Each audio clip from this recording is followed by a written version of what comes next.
And we are the Coalition, loud and proud, outrage porn-free, civilly disobedient media, broadcasting live on the worldwide Coalition Radio Network at coalitionradionetwork.com, facebook.com/the Coalition Radio, on the mighty, mighty Twitter at Coalition_radio, and of course our original mothership at coalitionradio.us, where interviews, articles, data, content dating back to 2012 can be found. And let me tell you, it's interesting how people, individual causes, issues, data, ages, sometimes well, sometimes not so well. So we've got a very special show this afternoon. Normally we broadcast this at evening, but we had the opportunity to bring on a guest who has got literally an unparalleled look, experience, deep dive into the world of First Amendment. He is, of course, Lawrence Walters. He is the, if you will, the principal of the Walters Law Group, a prominent law firm concentrating in internet law, intellectual property, gaming, First Amendment issues. According to his website and our experiences, Mr. Walters has developed a passion for protecting civil liberties, in particular online speech and expression. He has devoted over 30 years to defending constitutional rights and protecting free expression. He's an accomplished civil rights advocate, a widely published author, and a well-known public speaker. NBC, ABC, PBS, BBC, CBC, FNC, MSNBC, CNBC, and CNN. He's consulted as a national expert on legal issues pertaining to freedom of speech and, of course, the internet, which is truly, we can all agree, regardless of our political perspective, has become a battleground for the First Amendment. Timeless, varied publications over a spectacular career. He also serves on the board of something called the Woodhull Freedom Foundation, an organization that we will go into depth in the latter part of the show as we not only discuss suppression issues, but we also tackle issues that this show has focused on for a number of years, particularly decriminalization of sex work, FOSTA, SESTA, and, if you will, the war on sex workers. Attorney Walters, welcome to the Coalition. You grace us by your presence. Thank you for joining us this afternoon. You're too kind. I really appreciate the opportunity to be here and address your audience, answer your questions. This is going to be a good show. I'm looking forward to it. Absolutely. First of all, I have to ask you, firstamendment.com, and of course I'm referring to your law firm's website. How did you get that? I know you've earned it, but how did you get that domain?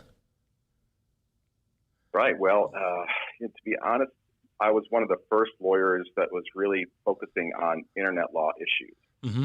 And it was early on in the development of the internet, I suppose 96, 97, and we started representing a lot of webmasters. And I was a First Amendment lawyer before, the internet popped up, and was representing video store distributors and protesters and you name it.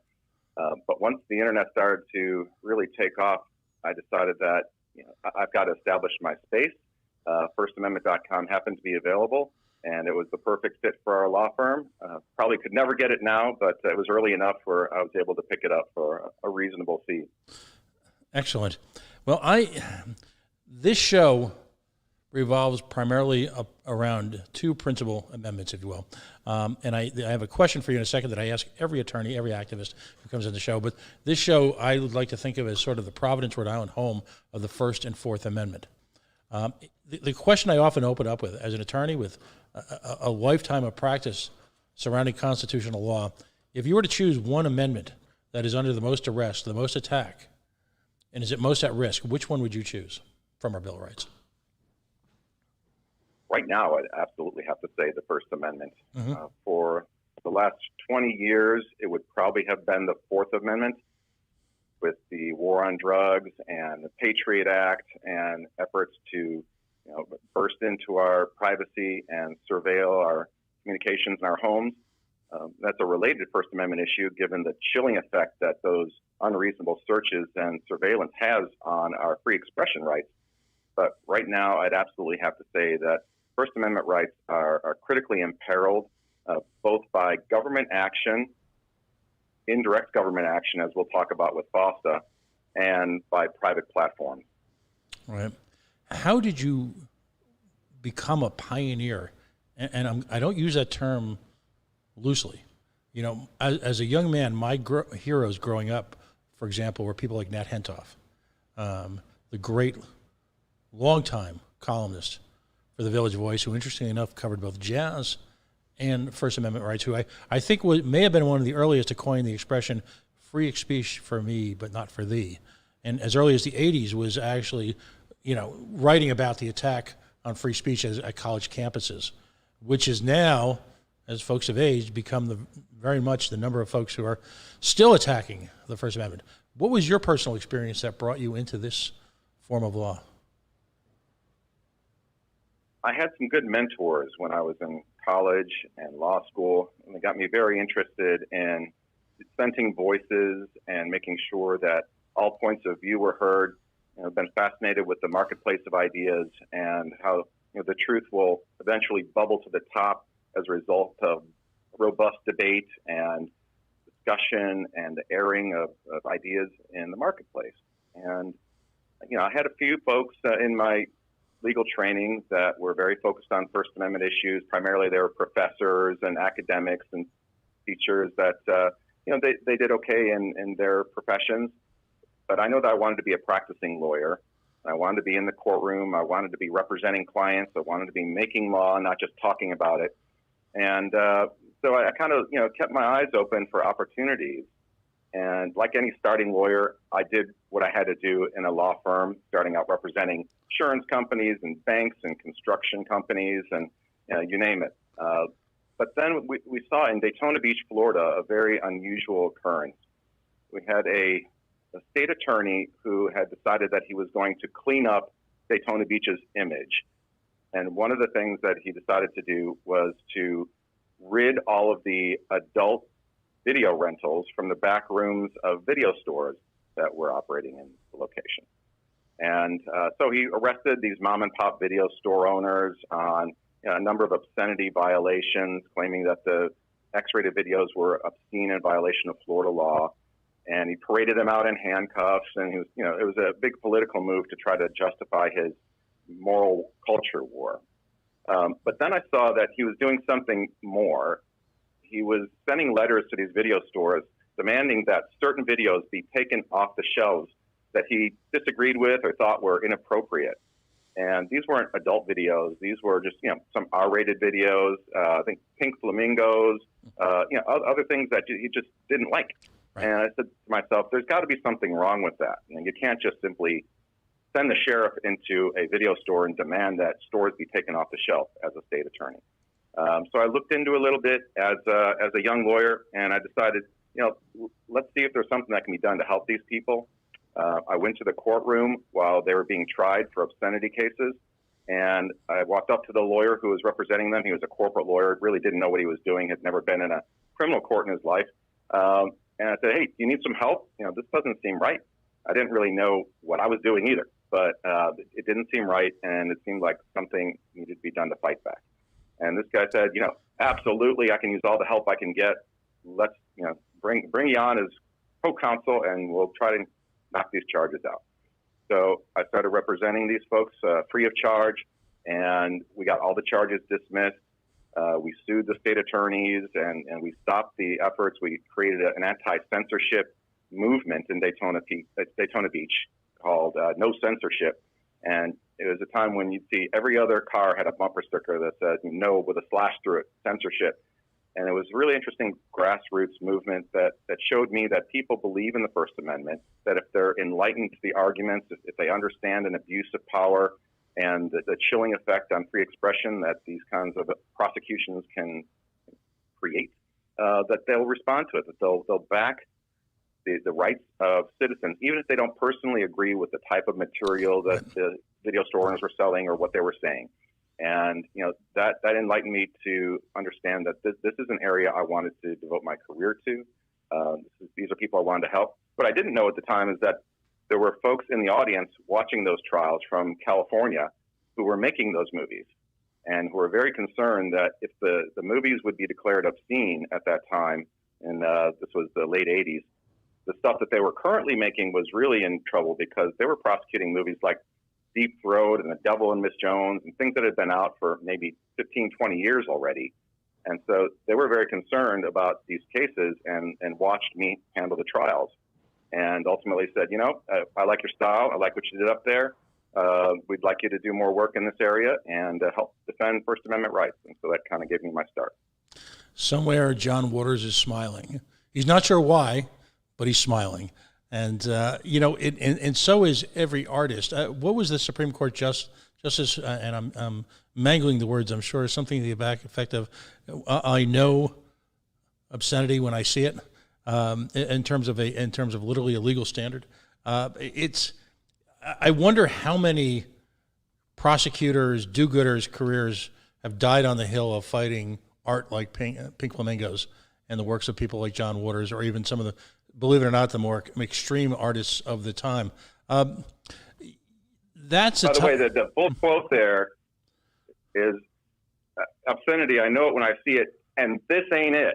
That's the part that's often left out of that quote. And actually, you're right, and that's the best part of the quote, because ultimately, did that not create sort of a extra legal community standard? It was really up to folks' interpretations as to what constituted obscenity.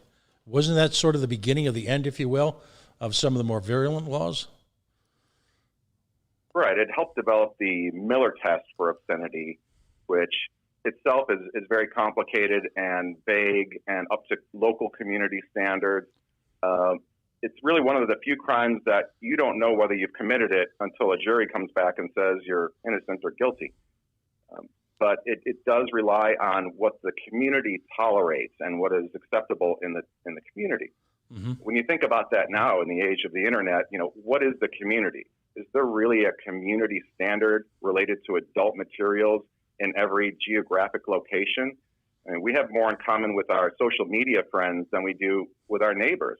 Most people barely know their neighbors down the street, but they might know people in other countries very well if they interact online. So it's a very unworkable standard, but it is still the standard today. But that quote did help develop the more kind of loose interpretation evaluation of obscenity. How important is it? And you're right. By the way, at the Libertarian Party, we just went through an extreme debate over what constituted a place and whether or not the internet constituted a place for purposes of the bylaws of an organization to have and hold a convention.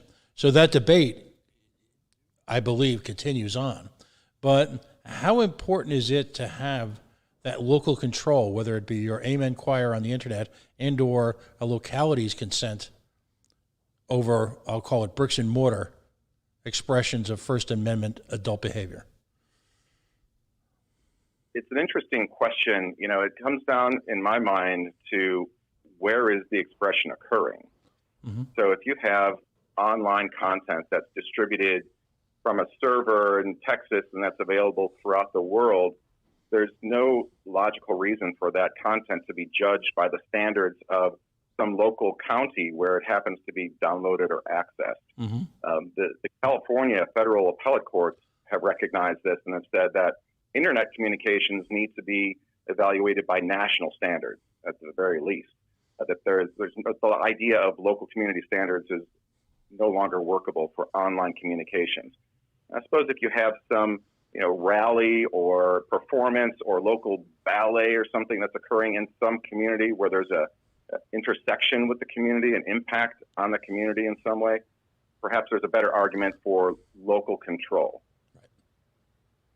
Now, your firm has branched out into a wide array of service, and I want to discuss that briefly because a number of our listeners, both this show plays and will replay on Twitter, as well as Facebook and a variety of other social media platforms, interestingly enough, ironically enough.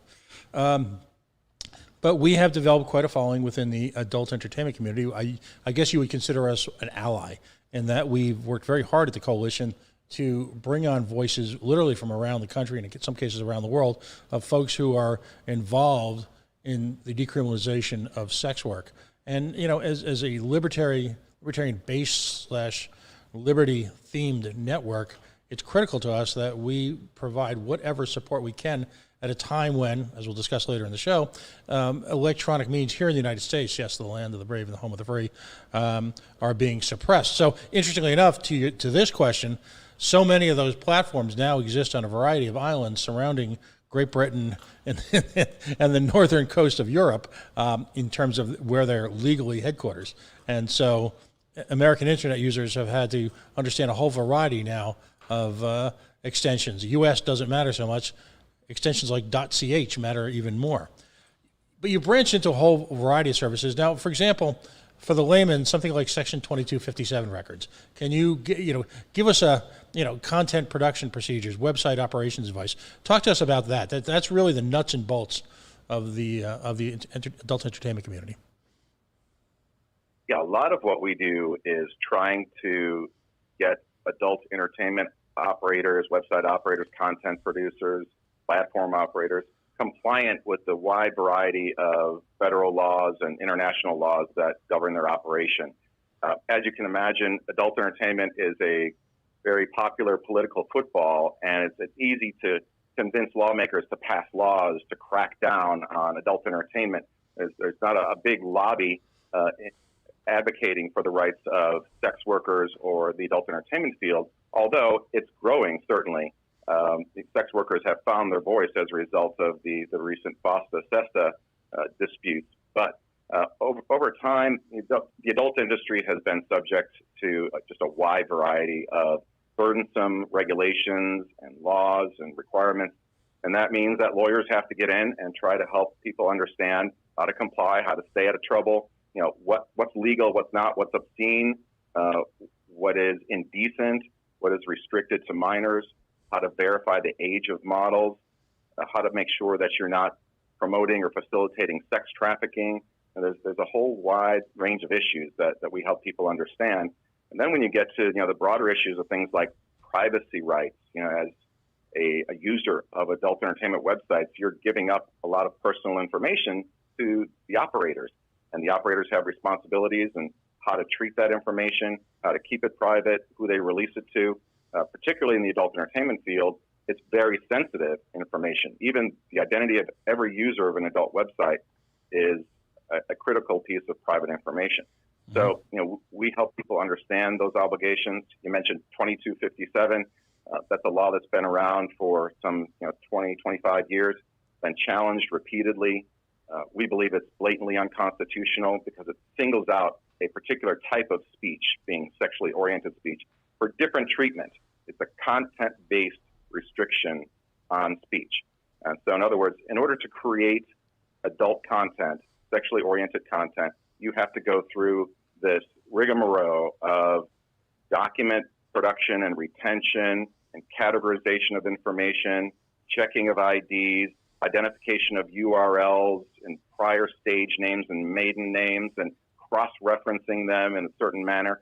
This is all designed to scare people out of the industry, to make it overly burdensome, overly complicated, so that people look at it and say, well, I don't want to risk going to jail for 5 years, so I'm just not going to do it. It's what we call the chilling effect of unconstitutional laws that restrict speech. What type of cost does this, not in terms of your service, but in general, to an important part of the economy? And folks need to understand that despite their own personal, let's just say their public expression of their personal views, which may differ from their actual personal behavior, as we know, despite all of that, this is a significant part of the American economy. Tens of thousands, countless people are employed by this. Very often in conditions that pre-legislation, the legislation that was designed to save them represented ways to earn a living and ways to be entrepreneurial. All of this, what does this represent as a cost to this industry? It's a tremendous burden, both in terms of legal compliance and resources and human personnel that are required to understand and implement all these obligations. As you mentioned, adult entertainment has been a significant source of the economy for a long time. It's actually driven many of the technical innovations, from the VCR to the internet to affiliate marketing. you name it. The adult entertainment industry was on the cutting edge of all of that and drove the advancements. But now that we're living in COVID-19 times, we are seeing a tremendous expansion of the adult entertainment industry for the performers who are stuck at home, or individuals who've never performed in adult entertainment and have determined for whatever reason that this is how I'm going to keep myself alive. This is how I'm going to provide for my family, for my loved ones, or my children, with businesses shutting down and no options available in terms of making a living other than getting online. We're seeing a tremendous expansion in adult entertainment, and that represents a larger cross-section of the economy and individuals who are impacted by all of these laws that you're talking about. And if you doubt that, I'll relate a personal experience. Years ago, I happened to attend a meeting of the DVD Forum, which was held in the Los Angeles area, obviously in California. And the DVD Forum served as a technical body to establish, if you will, the technical specifications, the standardization, if you will, of what we've come to know as, well, DVDs. And that's not a simplistic effort. You were talking about engineers from a variety of companies who hold a variety of patents at a variety of levels, and they need to come together to establish standards so it becomes as transparent to the user, the guy who goes to Best Buy and buys a DVD player. Believe me, the word balkanized has nothing on what the original DVD standards were. There were multiple attempts. Interestingly enough, a significant presence at that DVD forum was in fact representatives of the major, at that point in time, largely limited significant players in terms of producing, adult entertainment. These are folks who had years done VCRs. And anecdotally, it was related to me that the reason why you never saw Laserdiscs is that Laserdisc technology was proprietary to the Dutch and the Philips Corporation.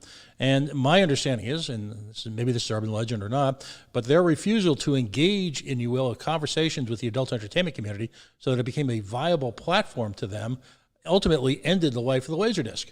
And the embrace, if you will, by the DVD community of the adult entertainment community made the DVD ubiquitous. Even in the age of streaming, we still employ DVDs. So it has a tremendous technical and economic impact on all sorts of technologies, all sorts of lifestyle issues, all sorts of industries.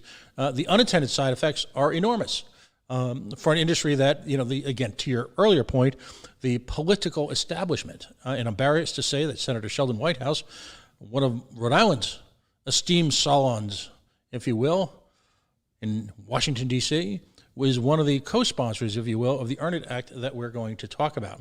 So suffice to say that your firm has carved out a internationally recognized presence both on the commercial side, the philosophical side, and, if you will, the spiritual side of the adult entertainment world. So you're involved with it at every level, and as a result, there's a core competency here, and there's an understanding of the issues that really doesn't exist centralized in many places. And so folks who listen to this and in the future, if you're looking for services, I'll make the plug.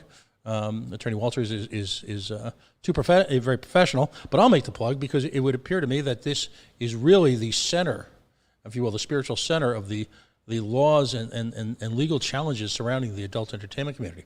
So I congratulate you for that. It's critically important because I've seen firsthand in my interviews with folks who are active sex workers, some of whom were admittedly engaging in survival sex practices, that in the absence of said adult entertainment community, these folks' life choices, not lifestyle, not career, life choices would in fact be limited by, in many cases, an economy that has marginalized them for any one of a number of reasons. So of course we come today to the pressing matter of something called the Earn It Act. And in a way, and I've got to wonder somewhere, is there an office buried, maybe like at the end of the Indiana Jones movie when they took the prized relic and placed it somewhere in a government warehouse. But is there an organization that actually sits there and figures out acronyms so that people can, you can have these really cool acronyms for incredibly odious terms? The Earn It Act stands for the Eliminating Abusive and Rampant Neglect of Interactive Technologies, Earn It Act of 2020. My God, what hellspawn has created this? And I know our president was quick to jump on this bandwagon, President Trump. This is largely a Republican act per se, but then at the same time, you bring on people like Blumenthal and Whitehouse, and again, you've got the legal spawn of hell. So, what was the motivation for this? And I guess maybe even let's start out even a little bit earlier. This is a direct attack, if you will, on federal legislation that exists to protect platforms from litigation and or criminal attack because they are the hosts. So what is the history of the underlying legislation? What spawned this, if you will? Right. Well, the first question I can get into in detail. The second question is easy. It's protect the children. Just like most of the ill-conceived legislation that has been adopted by Congress that impacts the adult entertainment industry, designed to protect the children, but none of it has, and none of it is logically linked to protecting children. It's just a banner, it's a bumper sticker. It's designed to get bipartisan support, make it very difficult to vote against. But what we're dealing with now is Section 230. That's been referred to as the First Amendment of the Internet. It's essentially the federal law that has allowed online platforms to survive, to flourish. It's provided an opportunity for innovation for small and large companies. It resulted in Facebook and Twitter and Yelp and Uber, and every other user-generated content platform that's out there. Because if it wasn't a law, none of these platforms would have been able to survive the hurricane of litigation and criminal charges and administrative actions that would have been brought against them based on their users' activity. So if you can imagine holding Facebook responsible for every bad act of every Facebook user, it's absurd. But that is essentially what Congress is considering now.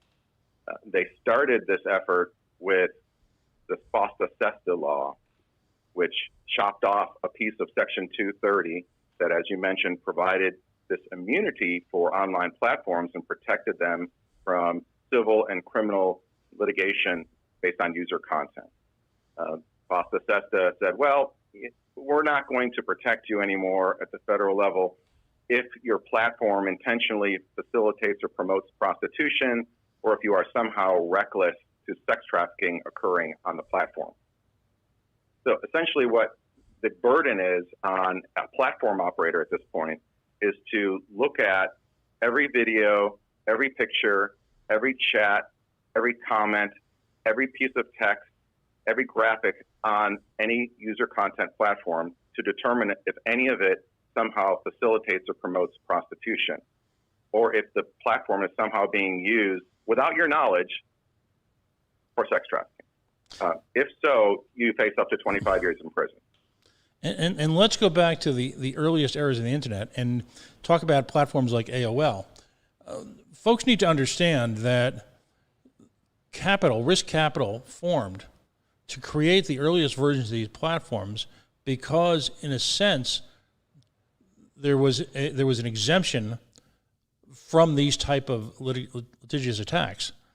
And so in the absence of that protection, the very platforms that formed the earliest basis, if you will, for commercializing and popularizing the internet simply wouldn't have existed. So, like as in so many cases, government interference, in this case, exposing operators who are running these vast platforms, which are essentially the underpinning of our economy, that innovation never would have happened in its earliest phases if that exemption did not exist.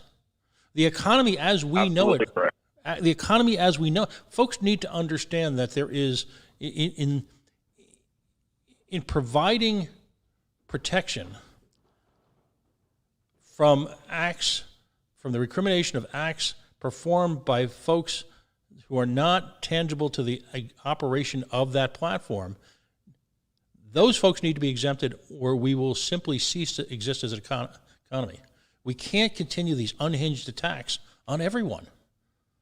All you'd be left with is just curated content that is sanitized and approved by large tech companies with no voices for any dissent no opportunity for any meaningful engagement by users. You would have essentially cable television, and it would be no different than that. And the internet arose out of a libertarian idea of free expression, and every person has equal access to get their voice heard and to make their message. But this is now a significant threat in terms of FOSTA SESTA. And as you mentioned, the EARN IT Act is the next effort to roll back Section 230 immunity. And we can get into that one if you want. Right. And so let's set the stage then by briefly talking about FOSTA SESTA, and then later on coming back to some of the legal challenges that you're making to it. So again, feel free to correct me, because sometimes as a layman, I tend to oversimplify. But FOSTA and SESTA essentially sought to, under the guise of protecting against sex trafficking, sought to criminalize all forms of communication, something as simple as a conversation in Twitter or a conversation on Facebook between folks who are working in a quote unquote the active sex community, the sex worker community, and their potential customers, and what ended up being their allies, and organizations that sought to aid folks who were in that lifestyle and wanted a lifestyle change. So what you were looking to do was to criminalize communication between people involved in sex trafficking. What it ultimately did, as in so many cases in the government, it took that one defined step and used it as a cover, as a beard, if you will, for criminalizing virtually every type of communication. And as a result, the folks, particularly women and folks who are trans, are now unable to communicate their work efforts, so they're no longer entrepreneurs, forcing them, if you will, back into an era, the seedy era of pimps and controllers. Irony, right? You're creating an environment that which you were seeking to escape. There's a surprise.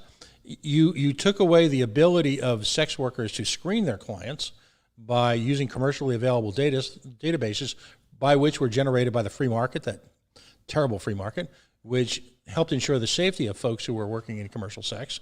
So what you had is, and the statistics are quite raw, what you've done with government intervention in order to save us from ourselves is create a hostile environment for sex workers, which is filled with physical danger and has resulted in countless deaths in the space of what, a year and a half? And the very... The data is clear on that. It essentially required sex workers to engage in sex work in its most dangerous form. Right. It took away all their safety devices, all of their resource sharing websites, all their ability to communicate with each other, to talk about bad dates, to talk about dangers to themselves, what to do if they have to call an ambulance, very important life-saving skills, and criminalize that discussion by forcing the platform operators to eliminate all of that speech from the internet under penalty of decades in prison. Boy, we sure showed them. And this isn't something that was even asked for by the anti-trafficking advocates. I mean, that's something that a lot of people don't realize.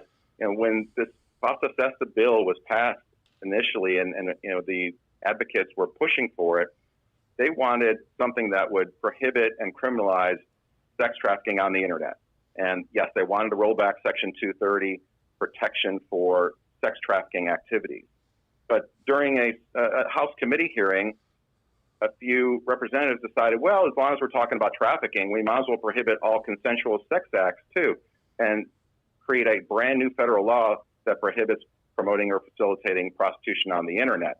So this isn't something that the advocates wanted. They probably knew that this would result in tremendous damage to the consensual sex work community and result in countless deaths and a hostile environment for people in which to work. But that's what a few senators decided was important, and that's what we ended up with what many have called a Frankenstein bill that was just thrown together in a patchwork piece of legislation that received very few hearings and very little debate, and it was pressed under pressure so that you weren't, as a legislator, voting in favor of trafficking. Right. So now we flash forward to the year 2020. And by the way, the statistics are so raw and so easily accessible that the notion that the same crew would dive right back in and try and expand on their earlier efforts is astonishing. But the Earn It Act, what specifically are the attacks on 230? So the Earn It Act now is one piece of legislation that is designed to force all the platform operators to earn their Section 230 immunity.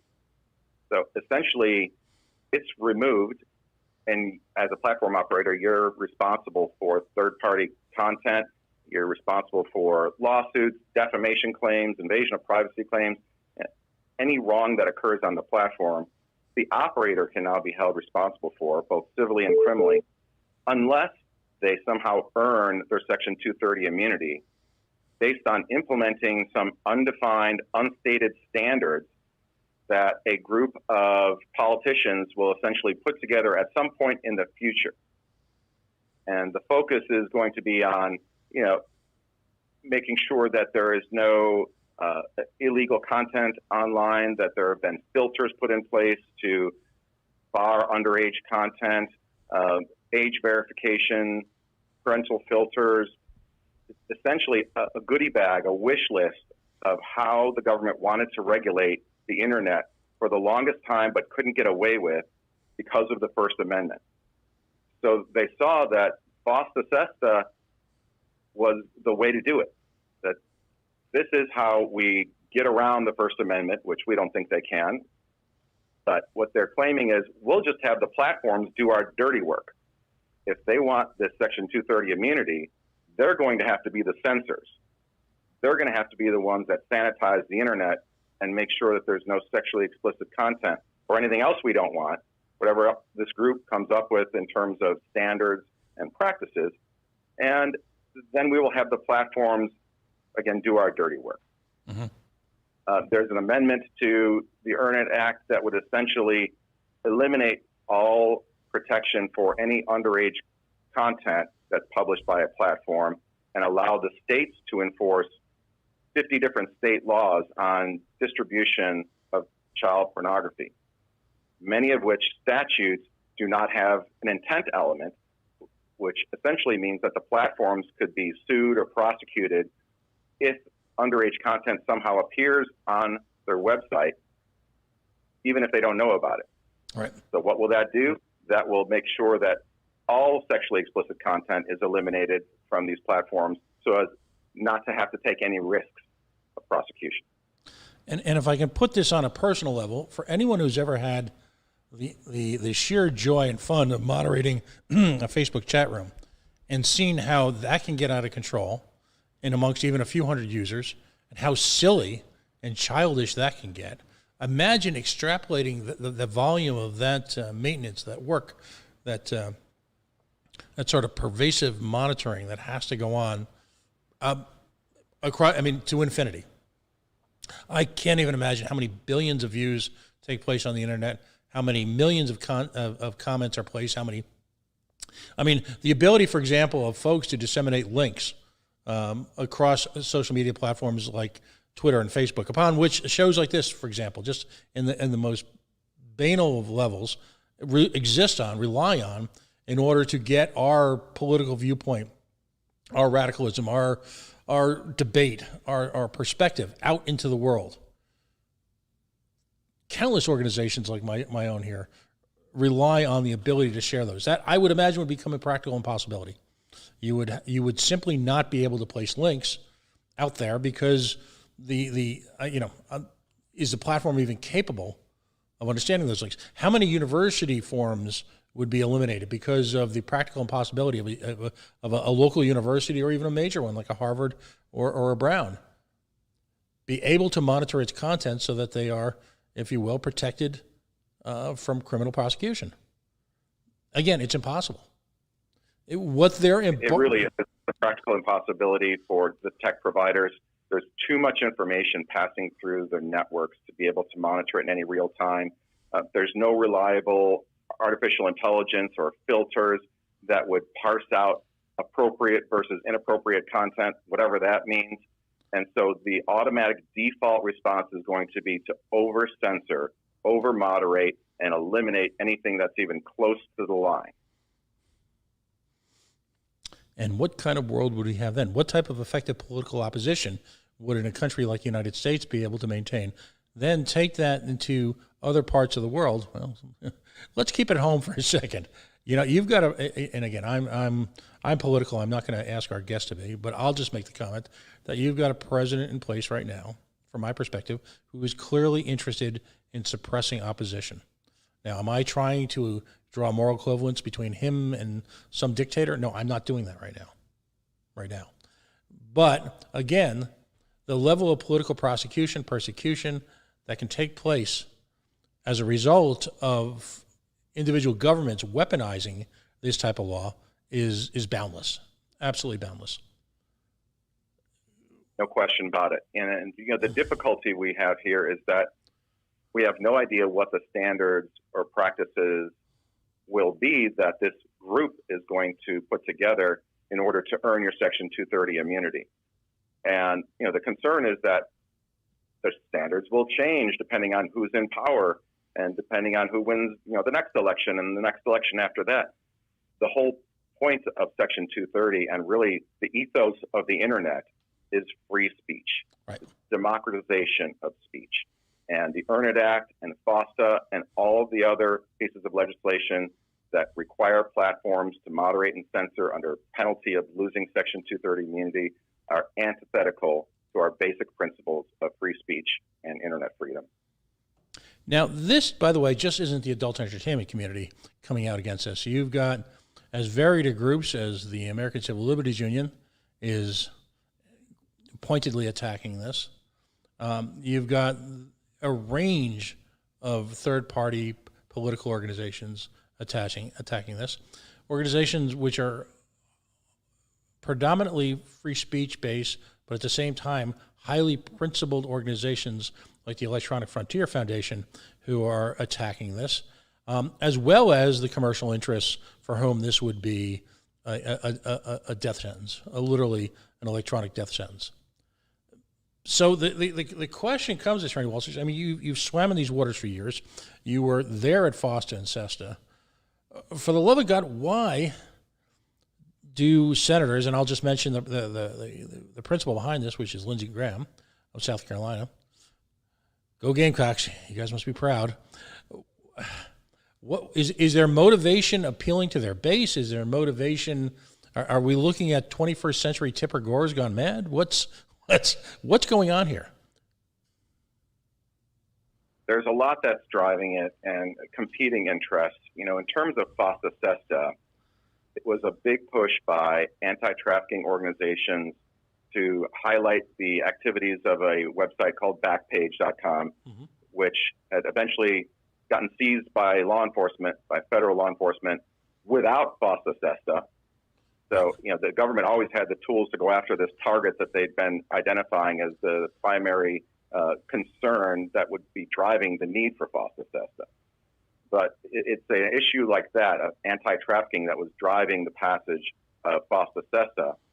And that morphed into an additional challenge and attack on Section 230 based on what conservatives perceive is censorship by large tech corporations. You know, you have a lot of people that complain that they're being banned by YouTube or Facebook or Instagram, what have you, based on their political viewpoint. And the response, the legal response to that is you don't have a First Amendment right to be on any of those sites. And so there is no legal claim to assert against those platforms.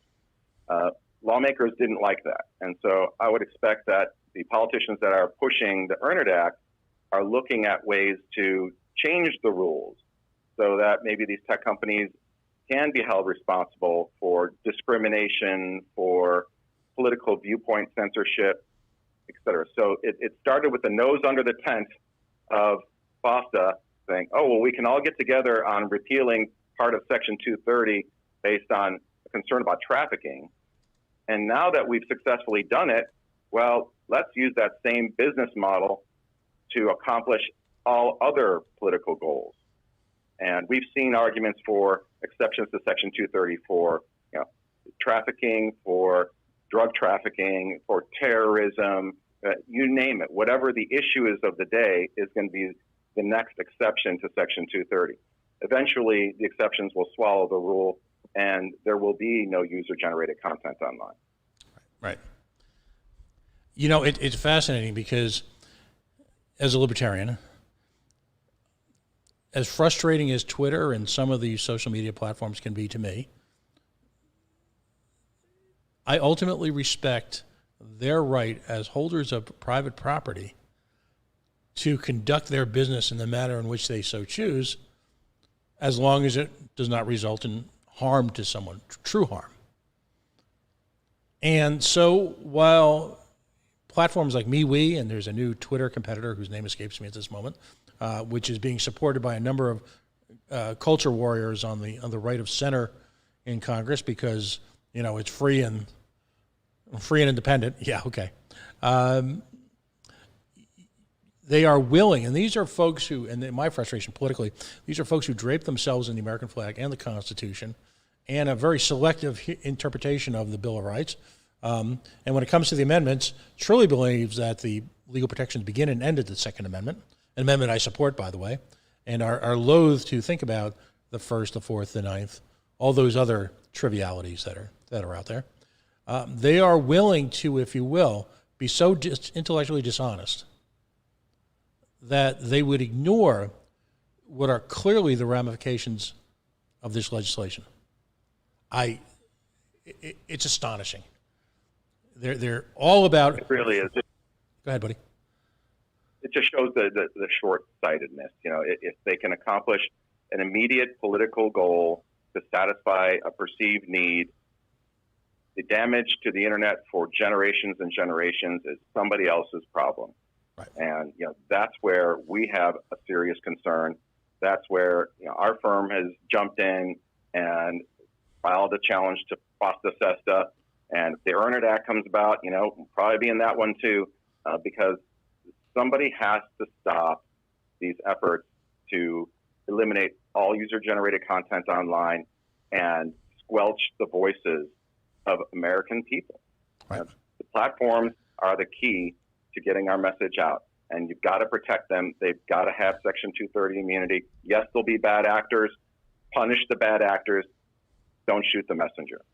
Right. It's fascinating that that very same group who will point out to the plethora of laws, if you will, that exist already on the books to be enforced against people who are involved in gun crimes, and will use that as a defense against existing or continued efforts at, if you will, diminishing the right to bear arms, will turn around and use that same logic that they so loathe on the Second Amendment against the First and the Fourth. And the notion that a incredible case of whataboutism will ultimately impact not only our economy, but the fundamentals of our democracy is astonishing. From people who, quite frankly, do know better. Now, we've only got a couple minutes left, but I want to hear about the Woodhull Foundation and their efforts in attacking, if you will, FOSTA and SESTA, if you don't mind. Absolutely. Be happy to update you on that. As I mentioned, FOSTA SESTA was passed in 2018. We represent a nonprofit organization in Washington, D.C. called the Woodhull Freedom Foundation. It's named after Victoria Woodhull, a suffragette who fought for women's rights and the right to vote, and an outspoken sex-positive advocate. And this organization stands up for sexual freedom. It's the only group that is devoted 24/7 to fighting for sexual freedom. When FOSTA SESTA was passed, we were getting ready for a summit.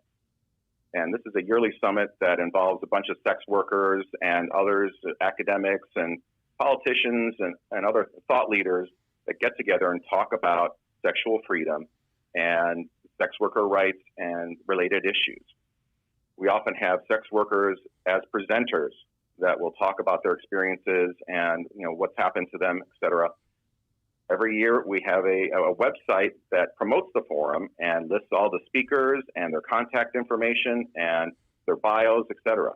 And as we were getting ready for that summit, we realized that this FOSTA-SESTA law, as literally interpreted, would stop us from promoting that summit because we would be promoting or facilitating potentially prostitution by promoting these sex workers and providing their contact information and advocating for sex worker rights.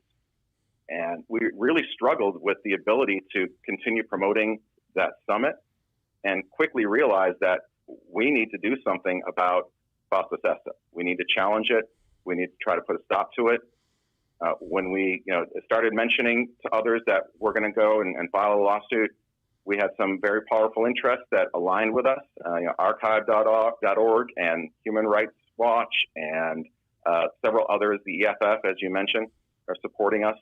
And we filed a lawsuit. It's been a couple of years now that we've been litigating.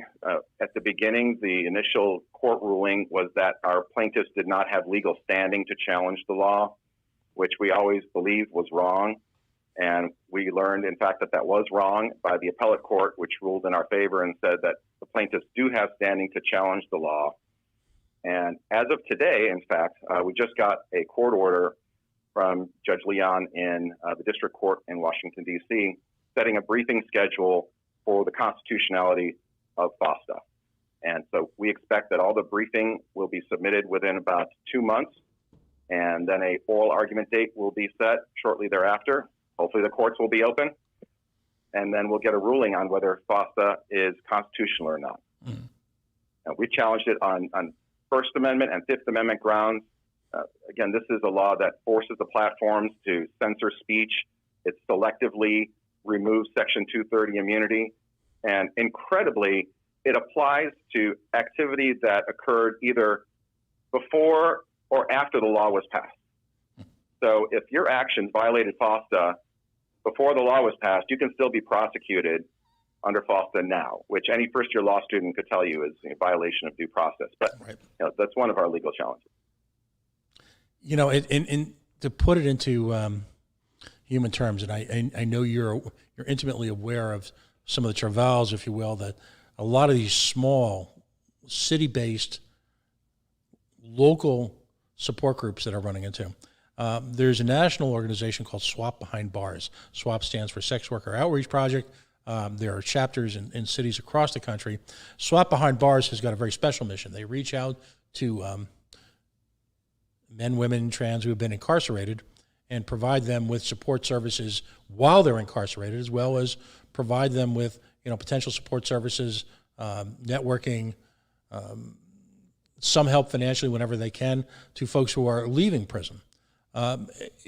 If you will, I've had the opportunity to meet a number of the folks who volunteer there, and if there was a truly the Mother Teresa's, if you will, the sex workers movement, I hope I'm not being too bold to say it's some of the folks working, all the folks working really for SWAP Behind Bars.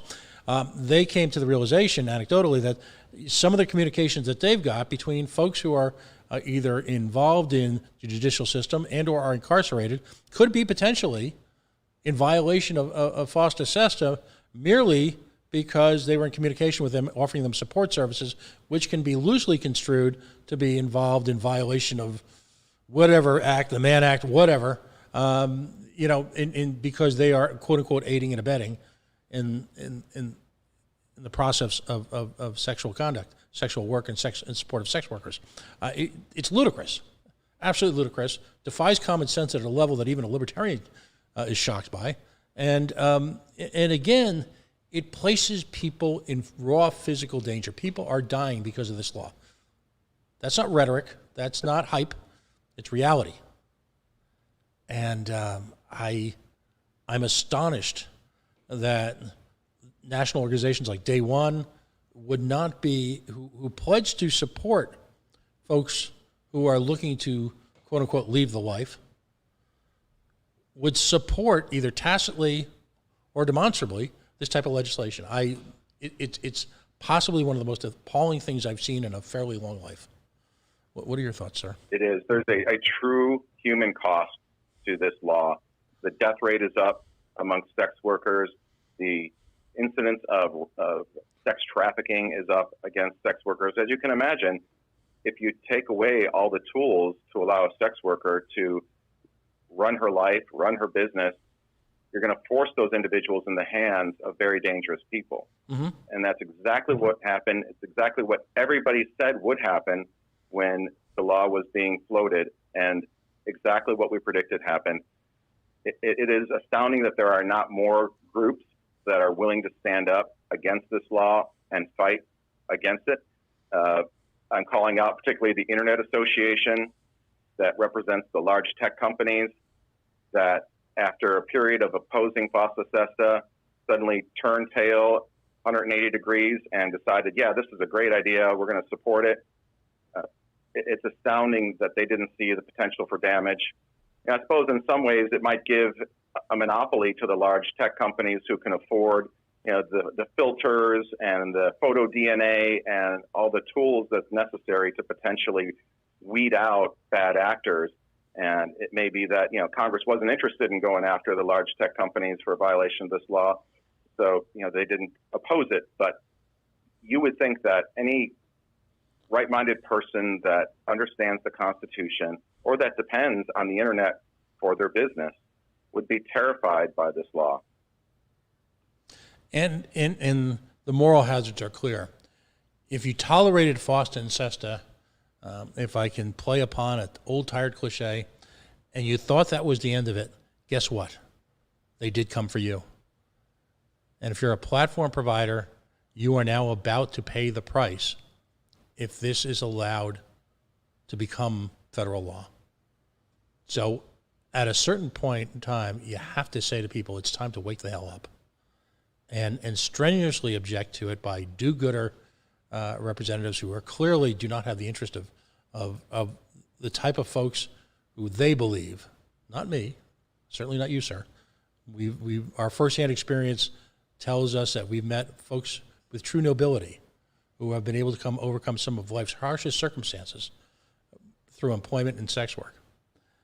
But for these folks who look down upon these folks as, folks who need to be saved from themselves, folks who need to be, I can't even begin to understand the logic.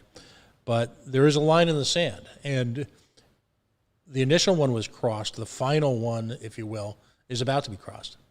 And while the nation obsesses over whether or not you can get ice cream without wearing a mask, while the nation obsesses about death count versus, virulently ill count, while the nation obsesses about the infractions upon their civil rights because of a damn mask,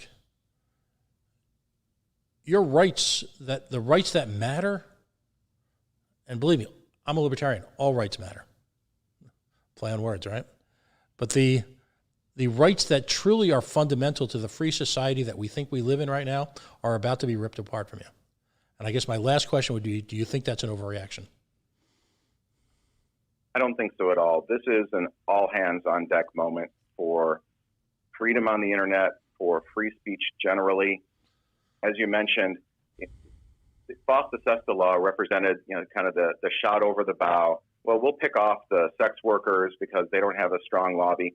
But as we saw, virtually all sexually oriented speech was sanitized from the large platforms after that law was passed. Dozens of websites went dark, shut down, went overseas where they can't cooperate with law enforcement. So that was the initial camel's nose under the tent. If we allow the Earn It Act or any other challenges to Section 230 to become law, we might as well forget about having any voice in the marketplace of ideas online. Attorney Lawrence Walters, he heads up the Walters Law Group based in Florida, with the astonishingly straightforward, prescient, and on-target domain name of firstamendment.com. That's spelled first, F-I-R-S-T, amendment.com. They are truly warriors in free speech. They embody the notion that free speech, which may be uncomfortable for some, is worthy of the big fight. Throughout the years, organizations like the ACLU and folks like Mr. Walters have taken on what society has decided are its most unpopular examples of free speech violation. But in doing so, they are the last line of defense in allowing you to have the type of full life that the First Amendment affords. Thank you so much for joining us, sir. It's been a real pleasure. Thank you for your voice out there, and happy to participate. Well, I hope when issues come up, when issues arise, there's plenty more to go into on this, that you or folks in your firm will join us. It's critical that independent media, which is freed of the shackles of some of the commercial concerns that quote unquote big media has, the local newspapers, the local television, won't pay attention to something like this with the degree, with the focus that it so desperately needs. I hope you'll join us repeatedly as we amp up our outrage and our physical, if you will, political fight against this. This is an election year. Your vote matters, and these are the type of issues. These are the type of issues that matter. We are the Coalition, loud and proud, outrage porn-free, civilly disobedient media, broadcasting live on the worldwide Coalition Radio Network at coalitionradionetwork.com. We hope you'll join us and like us and follow us at facebook.com/The Coalition Radio, on the mighty Twitter at Coalition_radio. And of course, take a moment, if you will, to go back to our old site, coalitionradio.us, where you'll see analog, digital, the old stuff. But there's a lot of history there. I'm proud to say we've been on the air for 8 years now, and we're not going away.